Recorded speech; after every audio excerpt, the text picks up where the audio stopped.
ስለ ልጇ ሐዘን ስለ መከራዋ ያስገርም ነበረ የፈሰሰ ወመንፈስ ቅዱስ አሐዱ አምላክ አሜን።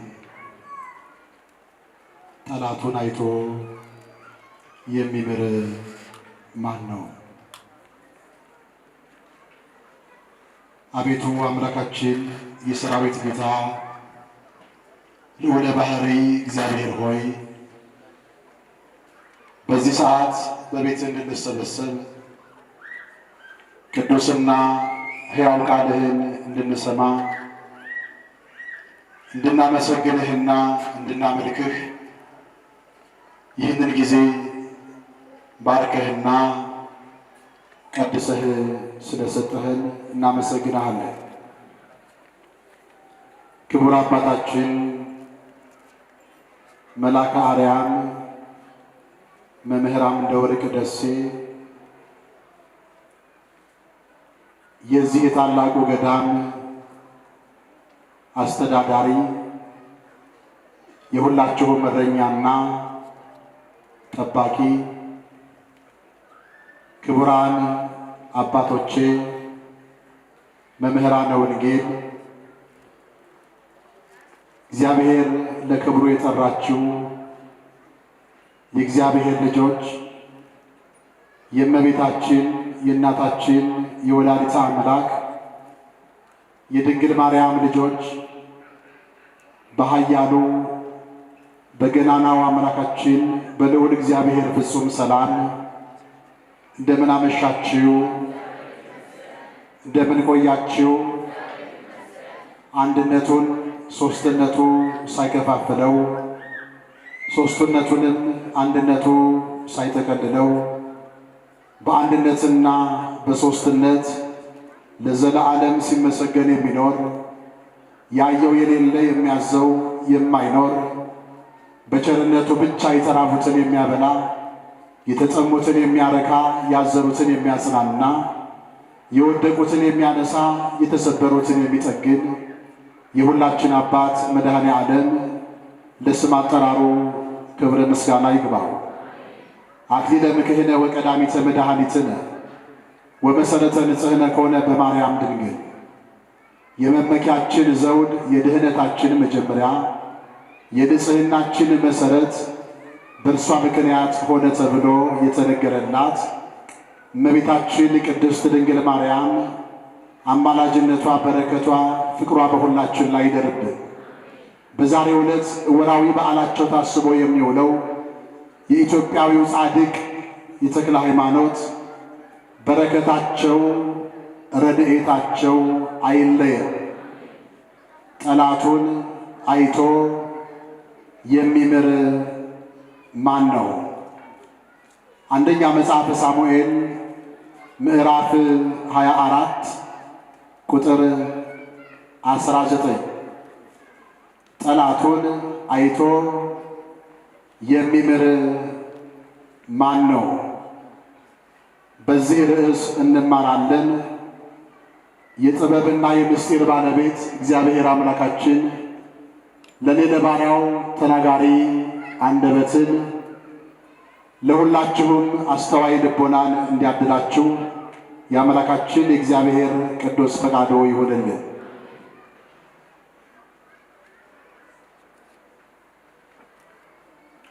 ቀራንዮ መድኃኔ ዓለም ስለሆነ ቦታው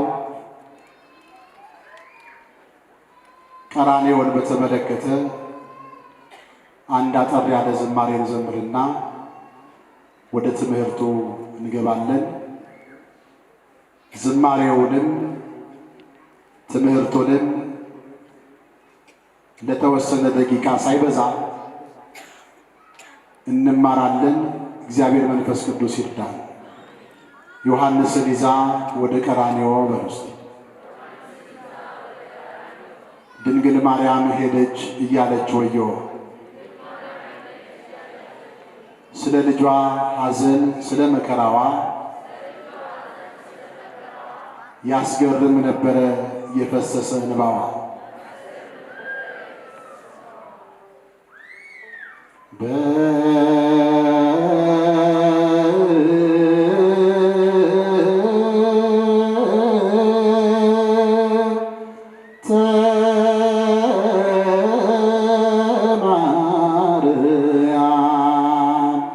መሐረነ ክርስቶስ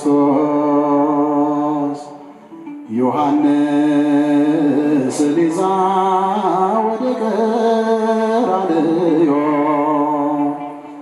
ድንግል ማርያም ሄደች እያለች ወዮ ስለ ልጇ ሐዘን ስለ መከራዋ ያስገርም ነበረ የፈሰሰ እንባዋ። ስለ ልጇ ሐዘን ስለ መከራዋ ያስገርም ነበረ የፈሰሰ እንባዋ።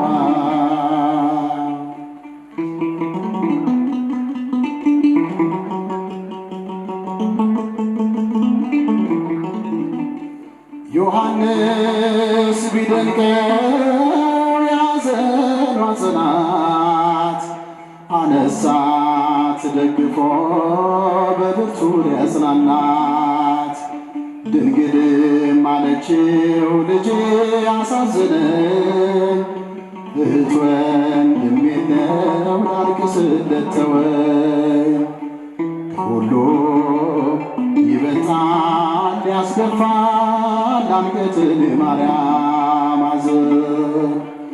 ዮሐንስን ይዛ ወደ ቀራንዮ ድንግል ማርያም ሄደች እያለች ወዮ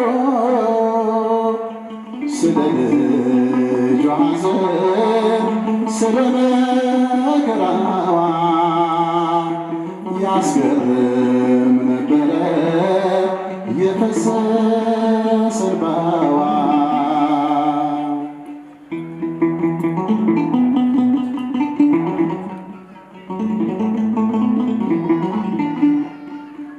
መግደላዊት ማርያም፣ ሰሎሜ፣ ዮሐና ማርያምን አዩአት ጸንቶባት ሐዘኗ። በልቅሶ አጣዕም ተረድቶ ልባቸው እንባና ፈሰሱ ውለታው ገብቷቸው። ከሁሉም ይበልጣል ያስገፋል አንገትን የማርያም ሐዘን። ዮሐንስን ይዛ ወደ ቀራንዮ ድንግል ማርያም ሄደች እያለች ወዮ ስለ ልጇ ሐዘን ስለ መከራዋ ያስገርም ነበረ የፈሰሰ እንባዋ።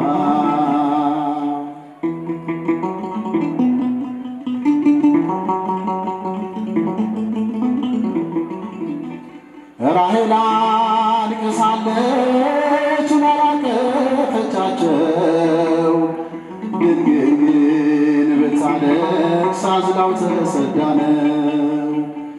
ያዕቆብም አልቅሷል በሌላ የሰው ደም፣ ማርያም ግን ብታለቅስ ፈሷል የልጇ ደም። ከሁሉም ይበልጣል ያስገፋል አንገትን የማርያም ሐዘን።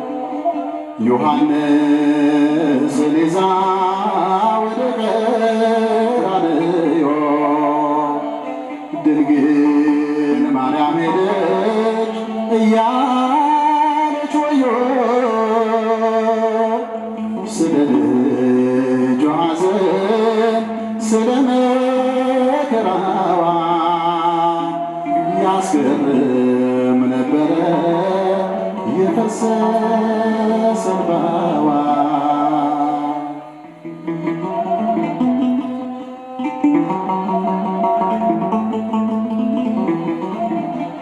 ጠብቶ ስላደገ የድንግልና ጡቷን መቆም አልቻለችም ስታይ ፈጥማቱ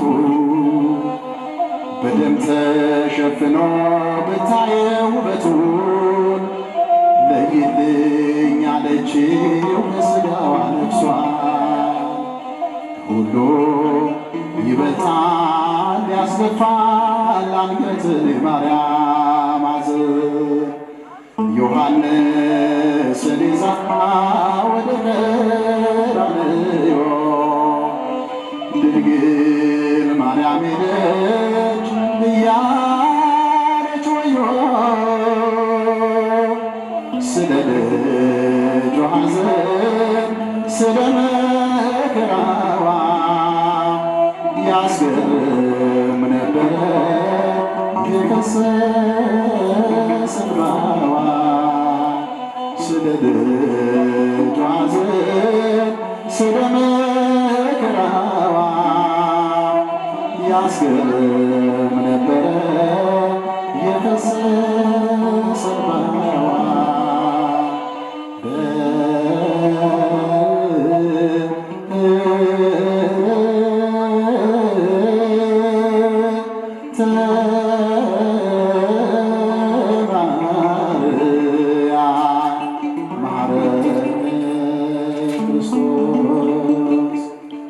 እመቤታችን ቅድስት ድንግል ማርያም በቀራንዮ ተገኝታ ስለ ልጇ ያዘነችውን ሐዘን ያለቀሰችውን ልቅሶ ነው የዘመርነው። ይሄ አሁን የዘመርነው ዝማሬ በቤተ ክርስቲያናችን በዕለተ ዓርብ የሚነበበው መጽሐፍ ግብረ ሕማማት ይባላል። በዚያ በግብረ ሕማማት ላይ ለሐማርያም በሚል ታላቁ የቤተ ክርስቲያናችን ሊቅ አባ ሕርያቆስ በደረሰው ድርሰት የድንግል ማርያምን ሐዘን ለሐማርያም ማለት የማርያም ሐዘን፣ የማርያም ልቅሶ፣ የማርያም እንባ ማለት ነውና የድንግል ማርያምን ሐዘን ከእሷ በላይ ስለ ክርስቶስ ያዘነ፣ ስለ ክርስቶስ ያለቀሰ፣ ስለ ክርስቶስ አንገትን የሚያስደፋ ሐዘን የደረሰበት የለምና የድንግል ማርያምን ሐዘን ነው የዘመርነው። በረከቱ አይደርብን። ጠላቱን አይቶ የሚምር ማን ነው? በሉ እስቲ ድምፃችሁን ከፍ ትንሽ አሁንም ከፍ። ይህን ኃይለ ቃል የምናገኘው በአንደኛ መጽሐፈ ሳሙኤል ምዕራፍ 24 ቁጥር 19 ላይ ነው። ጠላቱን አይቶ የሚምር ማን ነው የሚለውን ቃል የተናገረው ንጉሡ ሳኦል ነው። ንጉሡ ሳኦል በዚያ ሰዓት ምሕረት አገኛለሁ ብሎ ባልጠበቀበት ሰዓት ምሕረት ስላገኘ፣ ይቅርታ ይደረግልኛል ብሎ ባልጠበቀበት ሰዓት ይቅርታ ቢደረግለት፣ እሞታለሁ ብሎ ባሰበበት ሰዓት ሞቱ ወደ ሕይወት ቢቀየርለት የተናገረው ቃል ነው። ከልቅሶ ከእንባ ጋር የተናገረው ቃል ነው። ንስሐ በመግባት የእሱን ማንነት የቀየረው ቅዱስ ዳዊት፣ የእሱን ክፋት በመልካምነት ያሸነፈው ቅዱስ ዳዊት፣ የእሱን አሳዳጅነት በመልካም ያሸነፈው ቅዱስ ዳዊት በእሱ ፊት ሆኖ ንጉሡ በብላቴናው በዳዊት ፊት ሆኖ ያለቀሰው ልቅሶ ያነባው እንባ ከእንባው ከልቅሶ ጋር ደግሞ ጠላቱን አይቶ የሚምር ማን ነው የሚለውን የሚያስደንቅ ቃል ተናግሯል። ይሄ ሰዓት የጾም ሰዓት ነው። ይሄ ሰዓት የጸሎት ሰዓት ነው። ይሄ ሰዓት በንስሐ ወደ እግዚአብሔር የምንቀርብበት ልዩ ሰዓት ነው። ይሄ ሰዓት ከእግዚአብሔር የምንታረቅበት ልዩና የተወደደ ሰዓት ነው። በዚህ ሰዓት በዚህ በጸሎቱ ጊዜ ከምንማረው ትምህርት አንዱ በዚህ በጸሎቱ ሰዓት ከተደረገልን ነገር አንዱና ታላቁ ጠላቶች ሆነን ሳለን ምሕረት ያገኘንበት ጾም ነው። ይሄ ጾም ቅዱስ ጳውሎስ እንደተናገረው በሮሜ መልእክቱ ምዕራፍ 5 ቁጥር 10 ላይ እንዘ ሶበ ጸሩንህነ ለእግዚአብሔር ተሳሃለን በሞተ ወልዱ ጠላቶቹ ሆነን ሳለ አሳዳጆቹ ሆነን ሳለ እግዚአብሔር በልጁ ሞት ታረቀን ይላል። መታረቅን ያገኘንበት ጾም ነው። ምሕረትን ያገኘንበት ጾም ነው። መድኃኒታችን ኢየሱስ ክርስቶስ በጾሙ ማጠቃለያ ላይ በዕለተ ዓርብ በመስቀል ላይ ሆኖ ከተናገረው 7 ቃላት መካከል አንዱና ዋናው አባ ሥረይ ሎሙ የሚል ነው። አባት ሆይ የሚያደርጉትን አያውቁምና ይቅር በላቸው የሚል ቃል ነው። ይሄ ቃል ነው እግዚአብሔር ምሕረት ለኛ የሰጠበት ቃል፣ ይቅርታ ለኛ ያደረገበት ልዩ ቃል።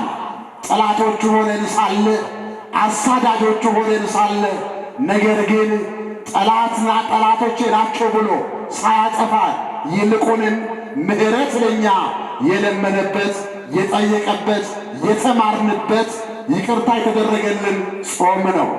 ቅዱስ ዳዊት በዘመኑ ክርስቶስን መስሎ የተገኘ ሰው ነው። ኢየሱስ ክርስቶስ በዘመነ ሥጋዌ አብ ጋር የተስማማ እንዲሆን እግዚአብሔር በቸርነቱ ይርዳል። ለዚህ ነው ቅዱስ ዳዊት ስለ ራሱ ሲናገር በመዝሙር 131 ላይ ተዘከሮ እግዚኦ ለዳዊት ወለኩሉ የዋሃቱ፣ አቤቱ ዳዊት ገርነቱን የዋህነቱን አስብ እያለ ወደ እግዚአብሔር ይጸልይ ነበር። የዋሆች ብፁዓን ናቸው ይላል የማቴዎስ ወንጌል ምዕራፍ 5 ላይ። የዋሆች ምንድን ናቸው? የዋሆች ምንድን ናቸው? የዋሆች ብፁዓን ናቸው። ቅዱስ ዳዊት በየዋህነቱ የኖረ ሰው ነው። ከየዋሆች ጋር ደግሞ ማን አለ? ማን አለ? እግዚአብሔር አለ። ጠላት ቢመጣባቸው እግዚአብሔር ይዋጋላቸዋል። ቢራቡና ቢጠሙ እግዚአብሔር ያበላቸዋል፣ ያጠጣቸዋል። ቢታመሙ እግዚአብሔር ይፈውሳቸዋል። ቢዋጉ እግዚአብሔር ኃይል ይሆናቸዋል። ለማን? ለየዋሃን። ስለዚህ ምን አለ ቅዱስ ዳዊት? በየዋህነቱ እግዚአብሔር ስለረዳው እግዚአብሔር ኃይል ስለሆነው ቢታመም እግዚአብሔር መድኃኒት ስለሆነው ምን ብሎ ተናገረ? በመዝሙር 17 ቁጥር 1 ላይ አፈቅረከ እግዚኦ በኃይልየ፣ እግዚአብሔር ኃይልየ ወፀወንየ ወመድኃኒየ፣ አቤቱ ጉልበቴ ሆይ እወድሃለሁ። አቤቱ ምኔ? ጉልበቴ ሆይ እወድሃለሁ። ጉልበት የሚያስፈልገው በውጊያ ጊዜ ነው። እግዚአብሔር ኃይሌ ነው አለ። እግዚአብሔር ምን ነው አለ? እግዚአብሔር ኃይሌ ነው። ከጎልያድ ጋር በተዋጋ ጊዜ ለቅዱስ ዳዊት ኃይሉ እግዚአብሔር ነበር። ኃይሉ ማን ነው? ኃይሉ እግዚአብሔር ነው። እግዚአብሔር ወፀወንየ አለ። ደግሞም እግዚአብሔር መጠጊያዬ ነው አለ። እግዚአብሔር ምን ነው? መጠጊያዬ ነው። አሁን ቅዱስ ዳዊት ልዩና ብልህ የሆነ ተዋጊ ነው። ጠላቱን 2 ጊዜ ሲያሸንፍ አንዱን ጠላት ተዋግቶ አሸነፈ። አንደኛውን ጠላት ደግሞ ሸሽቶ አሸነፈ። እያስተዋላችሁ ክርስቲያን ማለት ተዋግቶም የሚያሸንፍ ሸሽቶም የሚያሸንፍ ማለት ነው። ተዋግተን እናሸንፋለን። ማንም? ዲያብሎስን። በምንድን ነው የምንዋጋው? በእግዚአብሔር ቃል። በምንድን ነው የምንዋጋው? በእምነታችን። በምንድን ነው የምንዋጋው? በመንፈሳዊነታችን፣ በቅድስናችን። ዲያብሎስን ተዋግተን እናሸንፈዋለን፣ ደግሞ ሸሽተን እናሸንፋለን። ማንን ነው ሸሽተን የምናሸንፈው? ኃጢአትን። ማንን ነው ሸሽተን የምናሸንፈው? ዝሙትን፣ ምቀኝነትን፣ ተንኮልን፣ አድመኝነትን። እነዚህን ኃጢአቶች ደግሞ ሸሽተን እናሸንፋለን። አሁን እኮ ተዋግተን ዲያብሎስን አሸንፈናል። እዚህ ቦታ ስንመጣ ደግሞ ከኃጢአት፣ ከዓለም፣ ከበደል፣ ከግፋት፣ ከተንኮል፣ ከምቀኝነት፣ ከአድመኝነት ሸሽተን ነው የመጣ ነው። ክብርና ምስጋና ለእግዚአብሔር ይሁን። ሸሽተን አሁን ዓለምን አሸንፈናል። ዓለምን የሚያሸንፈው እምነታችሁ ነው ይላል። ሃይማኖት ስላለን ዓለምን ሸሽተን እዚህ ቦታ ላይ መጥተናል። በዚህ ሰዓት መጠጊያችን ማን ነው? ማን ነው መጠጊያችን? የሚሸሽ ሰው መጠጊያ ያስፈልገዋል። ከኃጢአት ስንሸሽ፣ ከዓለም ስንሸሽ መጠጊያችን እግዚአብሔር ነው። ለዚህ ነው ቅዱስ ዳዊት መጠጊያዬ እግዚአብሔር ነው አለ። ደግሞ ተዋጋ፣ ጎልያድን አሸነፈ። ሸሸ፣ ሳኦልን አሸነፈ። ታመመ ቅዱስ ዳዊት። ሲታመም ደግሞ እግዚአብሔር ከየዋሃን ጋር ሆኖ ይዋጋል። ከየዋሃን ጋር ሆኖ መጠጊያ ይሆናል። ከየዋሃን ጋር ስለሆነ እግዚአብሔር መድኃኒትም ይሆናል። ምን ይሆናል? ምን ይሆናል? ቅዱስ ዳዊት ታመመ። ታሞ እግዚአብሔር ቢፈውሰው እግዚአብሔር መድኃኒቴ አለ በመዝሙር 17 ላይ። እግዚአብሔር ምን? እግዚአብሔር ምን? በክፉዎች ምክር ያልሄደ አለ፣ በተንኮለኞች መንገድ ያልሄደ፣ በዋዛ በፈዛዘኞች መንገድ ያልሄደ ያልተራመደ፣ በካህዲያን መንገድ ያልሄደ፣ በመናፍቃን መንገድ ያልሄደና ያልተራመደ እግዚአብሔር ይነድኦ ውስተ አራተ ሕማሙ ወይመይጥሎቱ ኩሎ ምስካቤሁ እምደዌሁ። በሕመሙ ጊዜ እንዲህ አይነቱን ሰው እግዚአብሔር ይረዳዋል፣ አልጋውንም መኝታውንም ያነጥፍለታል አለ። ክብርና ምስጋና ለእግዚአብሔር ይሁን። በመዝሙር 41 ላይ ተመልከቱ። ቅዱስ ዳዊት ቢታመም መኝታውን እያነጠፈ የፈወሰው ማን ነው? የፈወሰው ማን ነው? አላያችሁም? መጻጉዕ የተባለው በሽተኛ የዮሐንስ ወንጌል ምዕራፍ 5 ላይ እግዚአብሔር አንሶላ እንኳ አይደለም ያነጠፈለት፣ ብርድ ልብስ አይደለም ያነጠፈለት፣ ምሕረቱን ቢያነጥፍለት አልጋውን ተሸክሞ ነው የሄደው። ዛሬ ብዙ ውጊያ አለብን። ከኃጢአት ከበደል እንሸሻለን። መጠጊያችን እግዚአብሔር ነው። ስንዋጋ ኃይላችን እግዚአብሔር ነው። ታመም አልጋ ላይ ብንወድቅ መቼም ያልታመመ ማንም ሰው የለም። እጅ አውጡ ብል አሁን የታመማችሁ ብዙዎች ናችሁ። ማን ፈወሳችሁ? ንገሩኝ፣ ማን ፈወሳችሁ? በልዩ ልዩ ደዌ ተይዛችሁ ትላንት የታመማችሁ ሐኪም ቤትም ሂዳችሁ ያንተ ነገር ተስፋ የለውም የተባላችሁ ብዙዎች አላችሁ። በሕመማችሁ ምክንያት ቤተሰብም የጠላችሁ ቤተሰብም የሸሻችሁ ብዙ ሰዎች አላችሁ። ነገር ግን በዚያ ሰዓት፣ ሁሉም በጠላን ሰዓት፣ ሁሉም ከኛ በሸሸ ሰዓት፣ ሁሉም በራቀን ሰዓት ብቻችንን ሕመማችንን እያዳመጥን በሽታችንን እያዳመጥን አልጋው ላይ ተኝተን ጠረናችን እንኳን ተለውጦ በነበርን ሰዓት እንደ አልዓዛር ይሸታል የተባለውን ሰውነት መዓዛችንን ለውጦ አልጋችንን ተሸክመን እንድንሄድ ለዚህ ክብር እንድንበቃ ያደረገን ማን ነው? ስሙ ለዘላለም የተመሰገነ ይሁን። ትናንት የረዳን እግዚአብሔር ዛሬም ከኛ ጋር አለ። ዳዊት ለሳኦል ባለውለታው ነው። ምንድን ነው? ባለውለታው። ጎልያድ በጠላትነት ቢመጣ ተዋግቶ አሸንፎለታል፣ ድል አድርጎለታል። ፍልስጤማውያንን ከፊቱ አሳዶለታል። ይሄም ብቻ አይደለም። ሳኦል ቢታመን አንደኛ መጽሐፈ ሳሙኤል ምዕራፍ 16 ላይ ቢታመን ክፉ መንፈስ ወደ ውስጡ ገብቶ ቢያሰቃየው በገና እየደረደረ ሳኦልን ፈውሶታል። ከአንድም ሁለት ሶስት ጊዜ ሲታመም ዳዊትን ጥሩልኝ ነበር የሚለው። ሲጨነቅ አጋንንት በውስጡ ገብቶ ሲያስጮኸው ሲያስለፈልፈው ያንን ብላቴና ዳዊትን ጥሩልኝ፣ እግዚአብሔር ከእሱ ጋር የሆነውን ልቡ ቅን የሆነውን ተንኮል የሌለበትን ዳዊትን ጥሩልኝ፣ ባለበገናው ይምጣ፣ በገናውን ይደርድር እያለ ሳኦል ይናገር ነበረ። ዳዊትም በሳኦል ፊት በገናውን እየደረደረ የበገናውን ድምፅ ሲሰማ በሳኦል ያለ ክፉ መንፈስ ይወጣ ነበር፣ ሳኦልን ይፈወስ ነበር ይላል። አሁን በገና ይፈውሳል አይፈውስም? ይፈውሳል አይፈውስም? እኛ በገናን ምናልባት ድምፁ ስለሚያምር ይሆናል የምንሰማው። በበገና ውስጥ ግን የማን ኃይል አለ? የማን ኃይል አለ? የእግዚአብሔር ኃይል አለ። ቢታመም የፈወሰውን ቅዱስ ዳዊት ጠላት ቢመጣበት ጠላትን ድል ያደረገለትን ቅዱስ ዳዊትን ሳኦል ሊገለው አሰበ። ምን ሊያደርገው? ምን ሊያደርገው? ሊገለው አሰበ። አሁን ተመልከቱ፣ ሳኦል የሚዋጋው ሊገለው ያሰበው ሊያጠፋው ያሰበው ዳዊትን ብቻ አይደለም። ከዳዊት ጋር ማን አለ? የእግዚአብሔርን ሰዎች እግዚአብሔር ከነሱ ጋር የሆኑትን ሰዎች ሊዋጋ የሚያስብ ሰው ካለ፣ ሊያሳድዳቸው የሚያስብ ሰው ካለ የሚዋጋው ከዚያ ሰው ጋር ብቻ አይደለም። ከማን ጭምር ነው?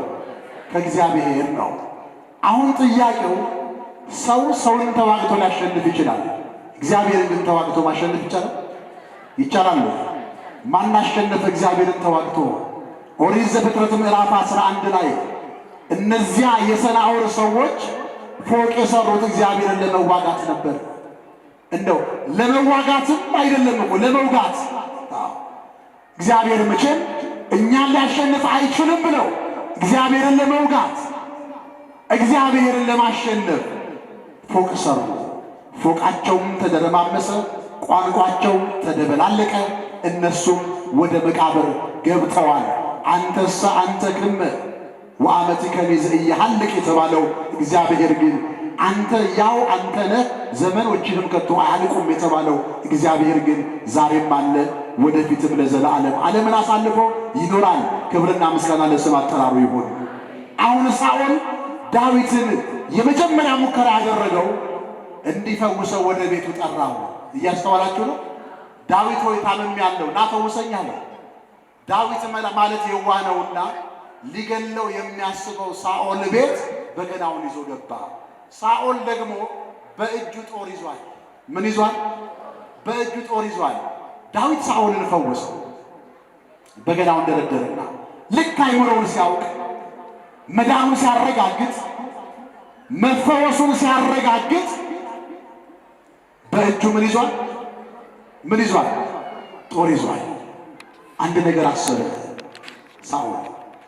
ይሄ አይደል እንዴ ትናንትና ጎልያድን ሲገል ዳዊት እልፍ ገደለ፣ ሳኦል ደግሞ ሺህ ገደለ ተብሎ ይሄ አንድ ታናሽ ብላቴና እልፍ ገደለ ተብሎ የተዘመረለት የእስራኤል ሴቶች ከበሯቸውን ይዘው የዘመሩለት እግዚአብሔር ከእሱ ጋር ስለሆነ ይህ አይደለ። ስለዚህ ምን ቀረው አሁን ዳዊት? ሕዝቡ ሁሉ አጨብጭቦለታል፣ ሕዝቡ ሁሉ ዘምሮለታል።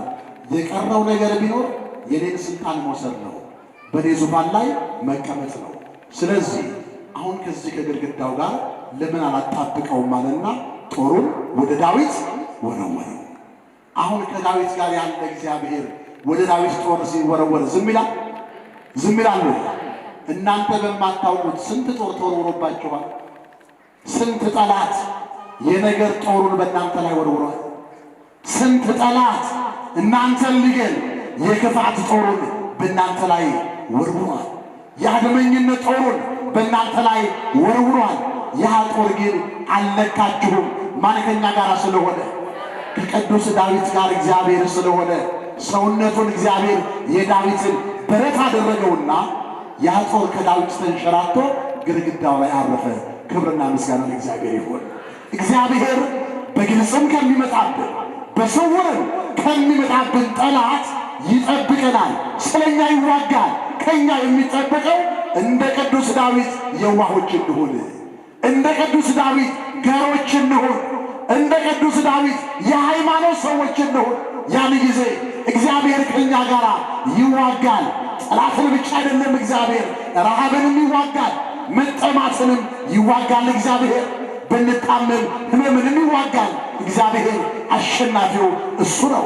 እግዚአብሔር ተዋግቶ የሚያሸንፍ ማንም ሰው የለም። እግዚአብሔር ተዋጊ ነው፣ ስሙም እግዚአብሔር ነው ይላል። ለስም አጠራሩ ክብር ምስጋና ይገባው። ዳዊት ሳኦል እኔን ገድሎ በእግዚአብሔር ከሚወቀስ ለምን አልሸሽም አለና በረሃ ውስጥ ገባ። ቅዱስ ዳዊት ወደ በረሃ ጉዞ አደረገ። ሳኦል ደግሞ ዳዊት የት ነው ያለው እያለ ለአንድ ብላቴና ሰው 3000 ሰራዊት አስከትሎ ዳዊትን ማሳደድ ጀመረ። ሳኦል ተመልከቱ፣ ያዳነውን ዳዊትን ማሳደድ ጀመረ። የፈወሰውን ዳዊትን ማሳደድ ጀመረ። ጠላት የሚመጣበት ድል ያደረገለት ዳዊትን ማሳደድ ጀመረ።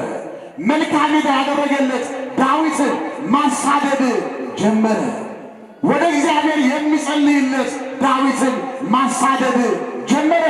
አሁን ሳኦል 3000 ሰራዊት አሰልፎ ቅዱስ ዳዊትን ከኋላው እየተከተለ ወደ በረሃ ሄደ። ቅዱስ ዳዊት አዶላ እንደሚባል በረሃ ሲገባ ድንገት ወደ ኋላው ሲዞር 400 ሰዎች ቅዱስ ዳዊት ጋር ደርሰዋል። አሁን ዳዊት 400 ሰዎች እነማን ናቸው? አጠገቤ ደርሰዋል። እግዚአብሔር ሆይ የኔ ጊዜ እስከዚህ ሰዓት ከሆነ ፈቃዱ ያንተ ነው፣ አለበለዚያ ግን ከነዚህ ሰዎች እጅ አድነኝ እያለ ወደ እግዚአብሔር ሲጸልይ 400 ሰዎች ወደ ዳዊት ጠጋ አሉና ምን አሉት? ዳዊት ሆይ እኛ አንተ እንዳሰብከው ጠላቶችህ አይደለንም፣ ወዳጆችህ ነን። ተመልከቱ፣ ሳኦል ከሚመራው ከዚያ ሁሉ ሕዝብ ተቆጥሮ ከማያልቀው ሕዝብ ለዳዊት የተለየው 400 ሰው ብቻ ነበር። ስንት ሰው? 400 ሰው። ከሳኦል አገዛዝ፣ ከሳኦል ጭቆና፣ ከሳኦል መከራ ሸሽተው ወደ ብላቴናው ዳዊት የተጠጉት ስንት ሰዎች ናቸው? 400 ሰዎች። ሌላው ግን ሳኦልን ይከተላል። 3000 ወታደርም መሳሪያውን ይዞ ዳዊትን ሊገል ሳኦልን ይከተላል። አንተ ዳዊት አሉት። 400 ሰዎች ከኔ ጋር ናቸው። ዳዊትን ምን አሉት? አንተን ነው የምንከተለው አሉት። ከዛሬ ጀምሮ ያንተ አገልጋዮች ነን፣ ያንተ ባሪያዎች ነን፣ አንተን እንከተላለን። 3 አይነት ችግር አለብን አሉት። ስንት አይነት ችግር? አሁን ለዳዊት ችግራቸውን እየነገሩት ነው። ይገርማል። አሁን ዳዊት ካሁን እሞታለሁ እያለ ሞቱን የሚጠባበቀው ብላቴና 400 ሰዎች ግን 3 አይነት ችግር አለብን እያለ ካሁን ሳኦል ደርሶ ይገለኛል እያለ ሞቱን የሚጠባበቀውን ዳዊትን 3 አይነት ችግር አለብን አሉት። የመጀመሪያዎቹ የተጨነቁ ናቸው ይላል አንደኛ መጽሐፈ ሳሙኤል ምዕራፍ 22 ላይ። ምን የሆኑ ጨንቋቸው አያውቅም። አይምሯችሁ ተጨንቆ የምትገቡበት ያጣችሁበት ጊዜና ሰዓት የለም። የምትሰሩትን አጣችሁ፣ አይምሯችሁ በጭንቀት ተወጥሮ ምግብ እንኳን እምቢ ብሏችሁ በተለያየ ጭንቀት ተይዛችሁ እንደ አበደ ሰው የሆናችሁበት ጊዜና ዘመን የለም። አይምሯችሁ ሊፈነዳ ደርሶ ይሄ ለሕክምና መድኃኒቱ አስቸጋሪ ነውና በዚህ አይነት ህመም የተያዛችሁ ብዙዎች አላችሁ። ተጨንቀው ነበር ይላል። ግማሾቹ ደግሞ ከፍቷቸው ነበር። ምን ብሏቸው ነበር? ተከፍታችሁ አታውቁ? ብቸኝነት ተሰምቷችሁ፣ ከዘመድ ርቃችሁ ተገላችሁ፣ ከፍቷችሁ፣ ስራ አጣችሁ፣ የሚበላው የሚጠጣው ጠፍቶ፣ ከቤተሰብ ጋር ሰላም መሆን አቅቷችሁ፣ ብቻችሁን ተከፍታችሁ ያለምንም አማካሪ የኖራችሁበት ዘመን የለም። ሶስተኛዎቹ ክፍል ደግሞ በዕዳ የተያዙ ነበሩ ይላል። ስንት አይነት ችግር አለባቸው? የመጀመሪያዎቹ ሲነገሩ ተጨንቀዋል። ሁለተኛዎቹ ከፍቷቸዋል። ሶስተኛዎቹ በዕዳ ተይዘዋል። በገንዘብ ዕዳ ገንዘብ ተበድረው መክፈል ያልቻሉ ባለ ዕዳዎች፣ አበዳሪው መክፈል ካልቻሉ ሊገላቸው የሚችል ባለ ዕዳዎች፣ ገንዘባቸውን ካልከፈሉ መቃብር ሊያገባቸው የሚችል ባለ ዕዳዎች፣ የሚከፍሉት ገንዘብ የሌላቸው ባለ ዕዳዎች። እንዴ ቅዱስ ዳዊት እኔ እኮ አለ ካሁን እሞታለሁ እያልኩ በሰከንዳት ሽርፍራፊዎች ሞቴን የምጠባበቅ ሰው ለእናንተ ምን እጠቅማችኋለሁ አላቸው። እናንተን እኮ አሁን ካለባችሁ ችግር ሊያወጣ የሚችል በስልጣን ላይ ያለው ሳኦል ነው። እኔ ምን አደርግላችኋለሁ አላቸው። ምን እንዳሉ ታውቃላችሁ? አንተ ዳዊት አሉት፣ ሳኦልንማ አንከተልም፣ እግዚአብሔር ከእሱ ጋር አይደለምና ከአንተ ጋር ግን ማን አለ አሉት። ክብርና ምስጋና ለስም አጠራሩ ይሁን። ከአንተ ጋር ግን እግዚአብሔር አለና ለዚህ ነው አንተን የምንከተለው። የእግዚአብሔር ልጆች መከተል ካስፈለገ እግዚአብሔር ከነሱ ጋር የሆነውን ተከተሉ። ማን ከነሱ ጋር የሆነው? ማን ከነሱ ጋር የሆነው? ድንግል ማርያምን የምንከተላት ማን ከሷ ጋር ስለሆነ? ቅዱስ ገብርኤል ሲያበስራት ምንድን ነው ያላት? እግዚአብሔር ከአንቺ ጋር ነው። እግዚአብሔር ከሷ ጋር ስለሆነ ድንግል ማርያምን እንከተላለን። ቅዱሳን መላእክትን እንከተላለን። ማን ከነሱ ጋር ስለሆነ? እግዚአብሔር ከነሱ ጋር ስለሆነ። ሚካኤል ብለን ስንጠራ ኤል የሚለው የማን ስም ነው? ስማቸው እንኳን ከእግዚአብሔር ስም ጋር የተባበረ ነው። መላእክትን የምንከተለው ማን ከነሱ ጋር ስለሆነ? ጻድቃንን እነ ተክለ ሃይማኖትን፣ እነ ገብረ መንፈስ ቅዱስን፣ እነ ሰማዕቱ ቅዱስ ጊዮርጊስን፣ ሌሎቹንም ሰማዕታት የምንከተለው ማን ከነሱ ጋር ስለሆነ ነው? እግዚአብሔር ከነሱ ጋር ስለሆነ። እግዚአብሔር ከሱ ጋር የሆነ ሰው ቅዱሳንን ይከተላል። እግዚአብሔር ካንተ ጋር ነው አሉት።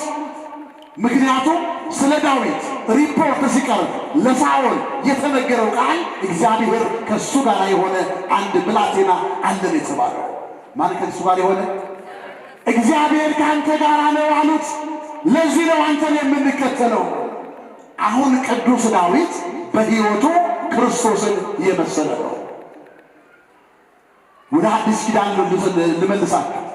አዲስ ኪዳን የማቴዎስ ወንጌል ምዕራፍ 9 ቁጥር 35 ላይ ኢየሱስ ክርስቶስ በመንደሮችም በከተማም ሕሙማንን እየፈወሰ የተራቡትን እያበላ የተጠሙትን እያጠጣ ያስተምር ነበረ ይላል። ከዕለታት በአንድ ቀን ኢየሱስ ክርስቶስ ደቀ መዛሙርቱን አስከትሎ በበረሃ እንደ ቅዱስ ዳዊት ሲጓዝ ድንገት ወደ ኋላው ሲዞር ቅዱስ ዳዊት ኢየሱስ ክርስቶስ ብዙ ሕዝብ ከኋላው አየ። እንደማን? እንደ ዳዊት ብዙ ሕዝብ ከኋላው አየና ማቴዎስ ምን ብሎ ነው የጻፈው? ተጨንቀው ነበር ሰዎቹ። ምን ሆነው ነበር? ተጨንቀው ነበር። እንደገና ከፍቷቸው ነበር። ታዲያ ክርስቶስ ምን አለ? እረኛ እንደሌላቸው በጎች ሊተዋቸው አልወደደም ይላል። ስሙ ለዘላለም የተመሰገነ። እረኛ እንደሌላቸው በጎች፣ ጠባቂ እንደሌላቸው በጎች ተጨንቀው በጭንቀት ተወጥረው ከፍቷቸው ክርስቶስ ተመለከተ፣ አዘነላቸው ይላል። የተጨነቁ በአጋንንት እስራት ተይዘው አጋንንትን ከውስጣቸው እያወጣ ክርስቶስ ፈወሳቸው። ስሙ የተመሰገነ ይሁን።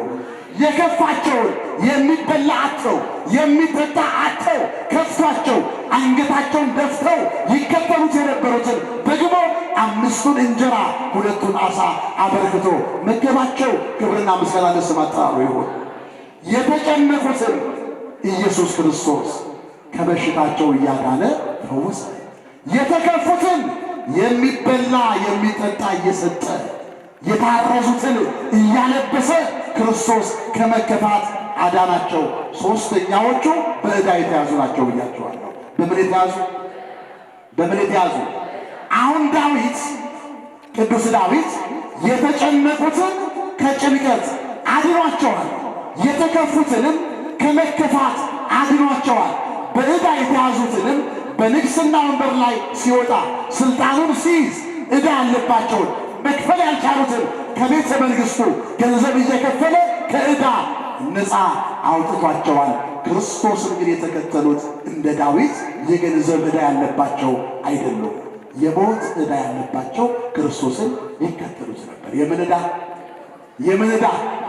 ይሄንን የሞት ዕዳ ቅዱስ ዳዊት ቢሆን ሊከፍል አይችልም።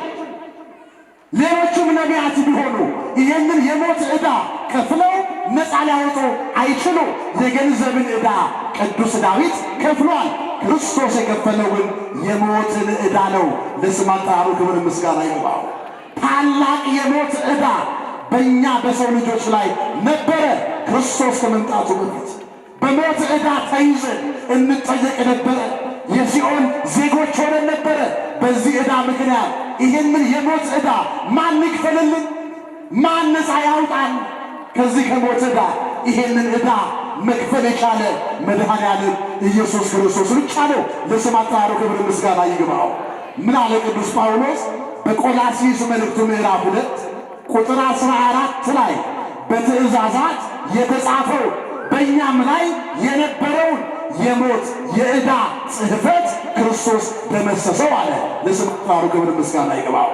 የሞታችንን ዕዳ የደመሰሰልን፣ ሞታችንን በሞቱ ያጠፋልን፣ የሲኦልን መዝጊያ የሰበረልን ኢየሱስ ክርስቶስ መድኃኔዓለም ብቻ ነው። ወእብል ዘሞተ ፈትሐ ወቅትራተ ዘብርት ሰበረ እሙታን ተንሥአ። የብረትን ችንካር የሰበረ ሞትን ያሰናበተ እርሱ ከሙታን ተለይቶ ተነሳ። ወሙታነ አንሥአ ሙታንንም አስነሳ። ዕዳቸውን ከፍሎ ከዕዳ ነፃ አውጥቶ ወሰጠቀ መጽሐፈ ዕዳሆሙ ለአዳም ወለሔዋን። የአዳምና የሔዋንን የዕዳ ጽሕፈት ኢየሱስ ክርስቶስ ቀዳዶ ጣለላቸው፣ ደመሰሰው ይላል። ስሙ ለዘላለም የተመሰገነ ይሁን። የመጨረሻ ቃል ቅዱስ ዳዊት ክርስቶስን በሕይወቱ እንደዚህ አሳይቷል። ዋሻ ውስጥ ገባና ቅዱስ ዳዊት ትምህርቴን ሳጠቃልል 2 ክፍል ነበረው ዋሻው። አይንጋዲ ይባላል። 2 ክፍል ነበረው። ስንት ክፍል? ስንት ክፍል ነበረው? ቅዱስ ዳዊት የዋሻው ውስጠኛው ክፍል ገባ ከ400 ሰዎች ጋር። ከኔ ጋር ናቸው። ውስጠኛው ክፍል ገባና ተደበቀ። አሁን ሳውል ዳዊትን ሊያሳድድ ዋሻው ስር ላይ ሜዳ ላይ ወታደሩን አስሯል። እዚያው ጠብቁኛልና ወታደሮቹ ወገቡን ሊፈትሽ ሳውል ዋሻ ውስጥ ገባ። ዋሻ ውስጥ ገብቶ ሲቀመጥ ከዳዊት ጋር የነበሩ 400 ሰዎች አዩት። ማንን? ሳኦል። አሁን ለዳዊት ምን አሉት መሰላችሁ? አንተ ዳዊት አሉት፣ እግዚአብሔር ከዕለታት በአንድ ቀን ያለህን ቃል ታስታውሳለህ አሉት። ምን አለኝ አላቸው። አንድ ቀን ጠላትህን በእጅ ላይ ጥልልሃለሁ፣ የወደድከውንም ታደርግበታለህ ብሎት ነበር እግዚአብሔር ለዳዊት። እንዲህ አላለህም አሉት። አዎ ብሎኛል። ያ ቀን ዛሬ ነው ማለት። ያ ቀን መቼ ነው? ያ ቀን መቼ ነው? አሁን እናንተ ጠላቴ የምትሉትን ሰው፣ የሚያሳድዳችሁን ሰው ቢያገኛችሁ ሊገላችሁ የሚችለውን ጠላት፣ ሁልጊዜ ሰይፉን ይዞ የሚከተላችሁን ጠላት፣ ሁልጊዜ አሳቻ መንገድ ላይ ባገኘው እገለዋለሁ እያለ የእናንተን ሞት የሚመኘውን ጠላት፣ በገባችሁ በወጣችሁ ቁጥር የሚደበድባችሁን ጠላት፣ ሊገላችሁ መሳሪያውን ሰብቆ የሚከታተላችሁን ጠላት አንድ ቀን ብቻውን ጫካ ውስጥ ቁጭ ብሎ ብታገኙ ምን ታደርጉታላችሁ? እንደው ምን ታደርጉት? ግን ተናታላችሁ? ምን ነው ዝም አላችሁ? መመሬት ባለ እዚህ አካባቢ ሰው ዝምታ ወርቅ ነው። ዝም ጠላት አላችሁ የላችሁ? እስቲ አለን ልትሉ አሁን እናንተ ሆዳችሁ ካልሆነ በስተቀር ጠላታችሁ ምን ጠላት አላችሁ? ይሳለ እነሱም ባቀማቸው ጠላት አላችሁ። ብይ ሲጫወቱ ወይ ያስቆረሻቸው ያንን አሁን የሚጠቅሱልኝ ብጠይቃቸው አለ ወይ ሰኞ ማክሰኞ ሲጫወቱ እየገፋ ያስረበሻቸው ያቋረጣቸው ጠላት ነው። ግን ጠላት አላችሁ እናንተ? እስቲ እጃችሁን አውጡ። እሺ የለንም የምትሉ አብዛኛው ውስጥ እሺ ልጨታቀው አለ። አሁን ውሸታቸውን ነው እንጂ እውነት በልባችሁ የምትረግሙት ሰው አለ የለ? እውነቱን ተናገሩ። አለ የለ? እናቶች ቡና ላይ ቁጭ ብላችሁ ወይዘሮ ገሌንማ ባገኛት እሷን እንደ ሽንኩርት ከታትፌ የምትሏት አለች የለች? አለች። ወንዶችስ ብትሆኑ በእድር ላይ ያስቸግራል፣ በማህበር ላይ ያስቸግራል። እኔ እናንተማ እንገናኝ ብላችሁ ትወጣችሁ እሱም ባገኘውማ ጭንቅላቱን በሽጉጥ ብዬ ያላችሁት አለ የለ? አለ የለ? አሁን የዳዊት ሕይወት የክርስቶስ ሕይወት ግን አግኝቶታል ጠላቱን። ምን ያደርገዋል ቅዱስ ዳዊት? አሁን ጠላት እስቲ ከዳዊት እንማር። ዳዊት ሳይ ሳኦል ብቻውን ቁጭ ብሏል። ቀስ እያለ ወደ ሳኦል ተጠጋ። አሁን በጣም የሚገርመው ታሪክ ምንድን ነው? ጫካ ውስጥ ነው። ኮቴውን እያሰማ ወደ ሳኦል ተጠጋ። ሳኦል አይሰማም። አሁንም ተጠጋ። ሳኦል አይሰማም። አጠገቡ ደረሰ። ሳኦል አልሰማም። ጋቢውን ወደ ላይ ብድግ አደረገ የሳኦል። አሁንም ሳኦል አልሰማም። ይገርመኛል። ማደንዘዣ መርፌ አልተወጋም ወይ እንቅልፍ አልያዘው። እንዳይሰማ ያደረገው ማን ነው? እስቲ ንገሩ።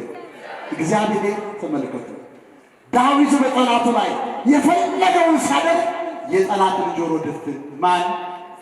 የጠላትን ዓይን ስውር ማን? ይችላል አይችልም? ለስሜት አቅቶት ተመልሷል። ማን ጋረደው? ማን ጋረደው? አንድ መኪና አይታችኋል? መስታወቱ ከውስጥ ወደ ውጭ ያሳያል፣ ከውጭ ደግሞ ወደ ውስጥ።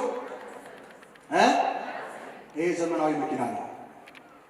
ዘመናዊ መኪና የተፈቀደላቸው ሰዎች ብቻ ናቸው የሚይዙት። ይሄን መኪና የተፈቀደላቸው አይደል? ከውስጥ ወደ ውጭ ያሳያል፣ ከውጭ ወደ ውስጥ። እንዲህ አይነት መስታወት በሳኦልና በዳዊት መካከል ያለ ይመስለኛል። ዳዊት ውስጥ ሆኖ ሳኦልን ያየዋል፣ ሳኦል ግን ዳዊትን ያየዋል። የሚገርመው ጋቢውን ማንሳቱ ብቻ አይደለም፣ ሰይፉን መዘዘና ዳዊት የሳኦልን የጋቢውን የልብሱን ዘርፍ ከጫፍ እስከ ጫፍ ቀደደው። ቀደደና ዘርፉን በእጁ ያዘ። ይሄ ሁሉ ሲሆን ማን አይሰማም? ንገሩኝ፣ ማን አይሰማም? ተመልከቱ፣ እግዚአብሔር ከእናንተ ጋር ሲሆን ጠላት በፊታችሁ ምንም አቅም እንደሌለው ከዳዊት ተማሩ። አሁን ዳዊት ሰይፍ ይዟል። አንገቱን ወዲያውኑ መቁረጥ ይችላል አይችልም? ሳኦልን እንደ ሽንኩርት መክተፍ ይችላል አይችልም? ይችላል። ያንን ግን አላደረገም። ወደ ኋላው ተመለሰ። ሳኦል አገር ሰላም ነው ብሎ ከጫካው በሰላም ወጣና ከወታደሮቹ ተቀላቀለ። 400 ሰዎች ዳዊትን ምን አሉት? ብዙ ጊዜ ከሰው እንድንጋደል፣ ሰውን እንድናጠፋ፣ ሰውን እንድናር፣ ሽጉጥ እንድንተኩስ፣ እንድንገል የሚገፋፉን እኮ አብረውን ያሉ ጓደኞቻችን ናቸው። ባለስልጣኑ በተቀመጠበት ወንበር ላይ ፍርድ ያዳላው ድሃ የበደለው ማን መክሮት መሰላችሁ? አጠገቡ ለመካሪ ነው። እባካችሁ የእግዚአብሔር ልጆች ከክፉ መካሪዎች ሽሹ፣ አምልጡ፣ ከመልካም ሰዎች ጋር ተወዳጁ። 400 ሰዎች ዳዊትን ምን አሉት? አንተ ዳዊት አሉት። አንዳንድ ሴቶች እንደሚሉት ባል እገሌ እኮ ልጣላው ብዬ ያው አልቻልኩትምና ፈርቼ ሸሽቼ የመጣው ቢላት አንተ አሁን ወንድ ነህ ነው የምትለው አይደል? አንተ አሁን ወንድ ነህ ብላ ስትለው እሱ ደግሞ ሴት የላከው ምን አይፈራም? ይሄ የድሮ አባባል ነው። አሁን ግን ይፈራል። ተዋጋ ብትሉት እኔ አንቺ ማብረሽ ነው የሚለው እኩልነት ነው እንጂ እንደው ሚስቴ ሰደባኛለች ብሎ ይሉኝታ ይዞት ሽጉጡን መጥቶ ሊዋጋ አይሄድም። አሁን ወንዶች ሁሉ ሞኝ ናቸው፣ ብልጦች ናቸው። አንተ አሁን ወንድ ነህ አሉት። እንዴት እግዚአብሔር በእጅ ላይ ጥሎልህ ጠላትህ ለምን አልገደልከውም? ሳኦል እኮ አንተን ቢያገኝህ እንደዚህ አይምርህም። የማይምርህን ጠላት እንዴት ትምረዋለህ አሉት። ክርስቲያን ማለት የማይምረውን ጠላት ምን ማድረግ ነው? መማር። የሚገለው ጠላት ምን ማድረግ ነው? ማዳን። ምን አለ ዳዊት? የዳዊት ቃል ደስ ይላል። አሁን እግዚአብሔር እኮ ጠላትህን በእጅህ ላይ እጥልልሃለሁ ብሎኛል። ነገር ግን እንድገለው ሳይሆን እንድምረው እኮ ነው። ምን እንዳደረገው ተነጋግሯል ከእግዚአብሔር። 400 ሰዎች የት ያውቃሉ ዳዊትና እግዚአብሔር የተነጋገሩት? ለእኛ እኮ ክርስቶስ በጆሮአችን የነገረን ጠላቶቻችሁን ውደዱ፣ ያው እንደ ራሳችሁ አድርጋችሁ ውደዱ። ይሄን ክርስቶስ የነገረን ቃል ጠላት ሊያውቀው አይችልም። የማያምን ሰው ሊያውቀው አይችልም። የክርስቶስ ቃል ግን በጆሮአችን ገብቷል። ጠላቶቻችሁን እንደ ራሳችሁ አድርጋችሁ ውደዱ ብለናል። ይሄ ጾም ጠላትን እንደ ራስ አድርገን የምንወድበት ጾም ነው። እግዚአብሔር እኮ ይሄን ያለኝ እንድገለው አይደለም እንድምረው ነው አለና ደግሞም አለ ሳኦልን የቀባው እግዚአብሔር ነው አለ። ማን የቀባው? ማን የቀባው? ሳኦል በጥፋቱ እግዚአብሔር ይቀጣዋል። እኔ ግን የማውቀው ሳኦልን የቀባው እግዚአብሔር ስለሆነ እግዚአብሔር በቀባው ላይ እጄን አላነሳም አለ። እስቲ በሉ እግዚአብሔር በቀባው ላይ በሉ እጄን አላነሳም። እንዲህ ይላል መጽሐፍ ትንቢተ ዕንባቆም ምዕራፍ 2 ላይ ጻድቅ በጽድቁ ይድናል፣ ኃጢአተኛው በኃጢአቱ ይጠፋል ይላል። ጻድቃን በጽድቃቸው ይድናሉ፣ ኃጢአተኛው ሳኦል ደግሞ በኃጢአቱ እግዚአብሔር ይቀጣዋል። በእግዚአብሔር ሥራ አልገባ፣ እኔ ግን እግዚአብሔር በቀባው ላይ እጄን አላነሳም አለና ተራራው ላይ ሆኖ ሳኦልን ጠራው። ሳኦል ሳኦል ብሎ ተጠራ። ዛሬ እግዚአብሔር በእጅ ላይ ጥሎ ነበረ። አጠገብ ያሉ ሰዎች የሚመክሩህን የሚነግሩህን ክፉ ቃል ክፉ ምክር ሰምተህ ለምን ታሳድደኛለህ? ይኸው እግዚአብሔር ዛሬ በእጅ ላይ ጥሎ አልገደልኩህም፣ ጎንበስ በልና ልብስህን እየው፣ የልብስህን ዘርፍ ግን ለምስክርነት ቆርጬ በእጄ ይዣለሁ። ጎንበስ ብሎ መጎናጸፊያውን ልብሱን ሲያይ ዘርፉ ከጫፍ እስከ ጫፍ የለም። ማን ቀዶታል? ማን ቀዶታል? ምን አለ መሰላችሁ? ሳኦል ቀና ብሎ ሳየው እውነትም ዳዊት ነው። ወዲያውኑ አንደበቱን ቀይሮ ሳኦል ምን አለ? ይሄ የምሰማው የልጄ የዳዊት ድምፅ ነውን አለ በመገረም። ማን ብሎ ጠራው ዳዊት? አረ ንገሩ። የጠላት ልብ እኮ አሁን ተቀየረ። ምን ብሎ ጠራው? ተመልከቱ ጠላትን እንዴት ልቡን መቀየር እንደሚችል፣ የጠላትን ሐሳብ እንዴት መለወጥ እንደሚቻል ልጄ ብሎ ጠራው። በፊት ጠላት ነው የነበረው። የዳዊት የሳኦልን ልብ ማን ቀየረው? ንገሩ። ማን ቀየረው? እግዚአብሔር። በዳዊት ውስጥ ያለ እግዚአብሔር። የሳኦልን ልብ ማን ለወጠው? በዳዊት ልቦና ውስጥ ያለ ሃይማኖት። እኛ የያዝነው ሃይማኖት የጠላትን ልብ እንዲህ ይለውጣል። ካወቅንበት እኛ የያዝነው ሃይማኖት ባህር ለሁለት ይከፍላል። ካወቅንበት እኛ የያዝነው ሃይማኖት የእሳቱን ኃይል ያጠፋል። እኛ የያዝነው ሃይማኖት የአንበሶችን አንደበት ይዘጋል። እኛ የያዝነው ሃይማኖት እሳት ከሰማይ ያወርዳል፣ ዝናብ እንዲዘንብ ያደርጋል። የያዝነው ሃይማኖት ቀላል ሃይማኖት አይደለም። ግን አልተጠቀምንበትም፣ አልሰራንበትም። ስሙን ብቻ ይዘን እየኖርን ነው። እንድንሰራበት እግዚአብሔር ይርዳል። ሳኦል ድምፁን ከፍ አድርጎ እዚያ በረሃ ላይ አለቀሰ፣ ጮኸ። ሳኦል ዳዊትን እንዲህ አለው፣ አንተ ዳዊት ከኔ ይልቅ ጻድቅ ነህ አለው። ከኔ ይልቅ ምን ነህ? ጻድቅ ነህ። ከኔ ይልቅ አንተ ቅዱስ ነህ። ከኔ ይልቅ አንተ እግዚአብሔር ካንተ ጋር አለው። አንድ ቃል ብቻ ግባልኝ አለው። ነገ በወንበሩ ላይ ትቀመጣለህ። ንጉሥ የምትሆነው አንተ ነህ፣ ባለሥልጣኑ አንተ ነህ። ከኔ በኋላ ያለውን ዘር ላታጠፋ በእግዚአብሔር ማልልኝ አለው። ቅዱስ ዳዊት ያንተን ዘርማ አላጠፋም ብሎ ማለ። ለዚህ ነው ሳኦል ከሞተ በኋላ እረዳው ዘንድ ከሳኦል ቤት የቀረ አለን ብሎ የጠላቱ የሳኦልን ቤተሰቦች እነ ሜምፊቦስቴ እየፈለገ ቅዱስ ዳዊት ይቀዳቸው ነበረ። ዳዊት ማለት ይሄ ነው። ሳኦል ምን አለ? ጠላቱን አግኝቶ የሚምር ማን ነው? ከዚህ በፊትም አላየሁ ወደፊትም አለ። ይሄን ቃል ባንተ ሕይወት ውስጥ አይቻለሁና ጻድቅ ነህ። ጠላቱን አይቶ የማረ ማን ነው? ጠላቱን አይቶ ይቅር ያለ ማን ነው? ጠላቱን አይቶ ምሕረት ያደረገ ማን ነው? የዳዊት ሕይወት በክርስቶስ ተገለጸ።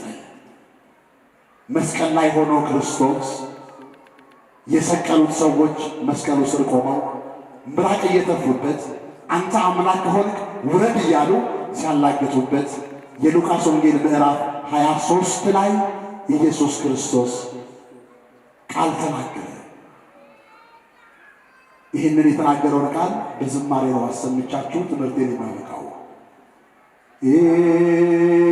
ኢየሱስ በዚያ መስቀል ላይ በቀራንዮ ምሕረት ለመነ ለጠላቶቹ እንዲህ እያለ ማያውቁትን በማድረጋቸው አባት ሆይ አንተ ይቅር በላቸው፣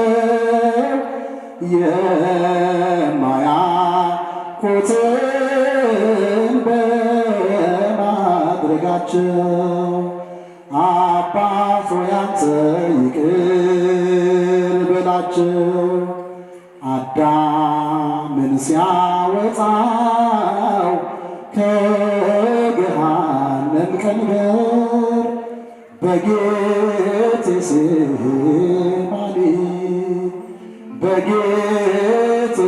በጌቴሴማኒ ጸሎት አድርጎ ነበር፣ ጸሎት አድርጎ ነበር። ኢየሱስ በዚያ መስቀል ላይ በቀራንዮ ምሕረት ለመነ ለጠላቶቹ እንዲህ እያለ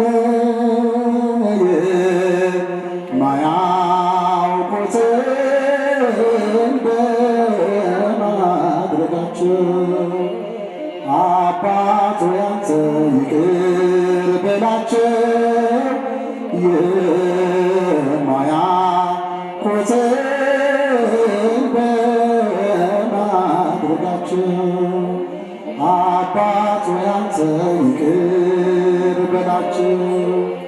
ለእኛ ወገኖች ኃጢአት ላደከመን የመስቀልህ